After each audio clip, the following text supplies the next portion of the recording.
Christmas.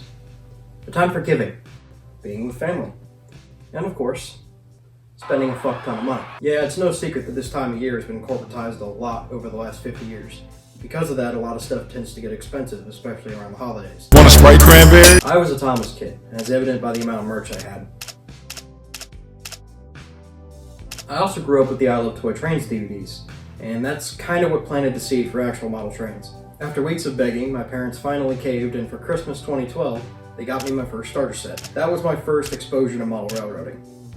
Nowadays, you can see it's gotten slightly out of hand, but compared to most people, I'd say my collection is pretty tame. Ever since I saw the I Love Toy Trains DVDs, I always thought Lionel was the gold standard. So because of that, I wanted a Lionel set. At the time, my parents told me it was too expensive and too fragile, which, fair enough for kid me. I bring all this up because I've been seeing a lot of Lionel recently, and I figured with their 125th anniversary coming up, surely they'll have a lot good in store. Oh no.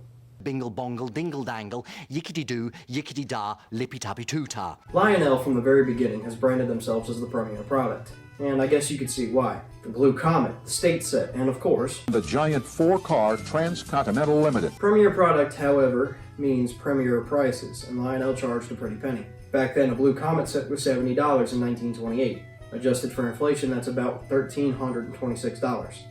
So yeah, a pretty penny. Nowadays, Lionel seems to be charging a pretty penny for some of their products. While I couldn't find an exact match, my starter set was in the realm of about $100. What's the cheapest conventional Lionel train set available right now? It's just an ordinary crabby. Oh my goodness! A regular train set. No Lion Chief. And a CW80 is $1,200.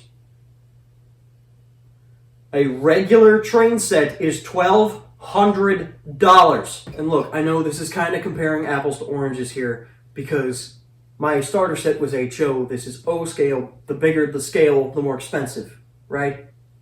But that doesn't excuse the fact that it's twice as expensive as a set that was above it in the fucking catalog. This seems to apply not to just train sets, but individual engines. An A6 Atlantic, $1,000. Commodore Vanderbilt, $1,700. An S2 turbine, $1,500. Same for rolling stock. An auto rack, $350. A regular boxcar, $220. A Pullman coach, $500. A pump car, $230. $230 can get you a pretty substantial HO scale train set. But alas, it does not stop here. As of recent, Lionel and their infinite wisdom have decided to try to appeal to an audience that doesn't even really exist.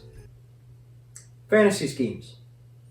Yeah, you knew where this was going, didn't you? A lot of these schemes look like they belong on their ready-to-run plastic train sets or the ever-universal 080 they keep using for their regular train sets. Prime example, the Chessie and Southern Pacific S2 turbine, these look awful. These look really bad, but regardless, Lionel's making them. But surely, everybody says, since they're less desirable, they'll be cheaper, right? Guess what? They're charging as much and sometimes more than the original models for something that in most cases looks dog awful. The branded stock ain't much better. Not to mention, again, expensive. A DC-themed boxcar, $100. Star Wars, $150. Tom and Jerry, $110. Harry fucking Potter, $100. You see a pattern here? It's too much. On paper, it sounds like cool collector's items. But in practice, who's gonna buy these? If a customer is gonna buy the Polar Express, then that's all they're gonna get, is the Polar Express. This set's already $500. Keep that in mind. The average consumer isn't gonna buy the stupid add-on cars, and especially not the Fantasy Scheme Amtrak Diesel or the Commodore Vanderbilt. Seriously, what the fuck is that? And even if by some miracle the buyer goes, good golly, this train set's a top bit of kit, I should go and add on to it, they're gonna drop dead of a heart attack as soon as they see the price of some of the accessories. Now let's just say you're a more than average buyer. You just cashed in your 401k and you're retired, right? You have money to throw away now. You're not gonna buy the Polar Express pickup, the radioactive water tank, or the average trailer home in Myrtle Beach. If you're gonna get accessories, you're gonna get some made to be realistic, not be from some stupid random line that's gonna disappear within 3 years. Model railroading for most people is about realism, and that's what we want. Realism. Not this fantasy scheme crap. The sad thing is, if you look at this year's catalog, their 125 catalog, you will see that there are more fantasy scheme stuff than actual prototypical engines in stock. It isn't worth the time, and especially not worth the money. But instead, you're charging full force at this failure that is guaranteed to happen. It all feels like purposeful arrogance. It's not just a problem for the buyer, it's a problem for the hobby as a whole. I don't know any parent or grandparent who's going to spend over $1,000 just to get their kid a train set. I don't know a single person under 30 who's willing to spend as much money as they would for a single locomotive, and I sure as hell don't know a single person who's retired who's gonna spend their hard-earned money. My computer just fucking died. Let me bring up this number again from earlier, 1326.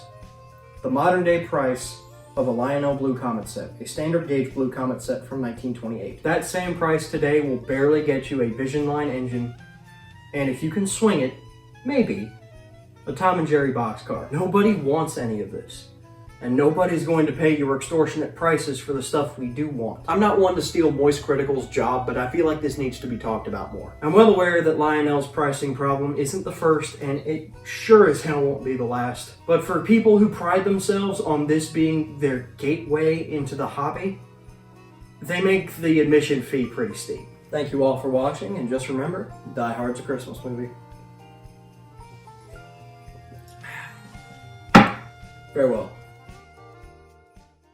I'm not a big fan of the government. 30 on 30. I'm not a big fan of the government. 30 on 30 on 30. I'm not a big fan of the government. 30, 30, 30. I'm not a big fan of the government. Goodbye, everyone. I'll remember you all in therapy. Gonna get out my Christmas themed beverage here.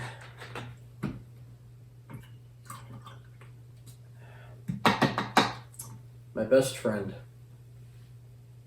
Rick. Rick. It'll kill you, but not as fast as Pepsi.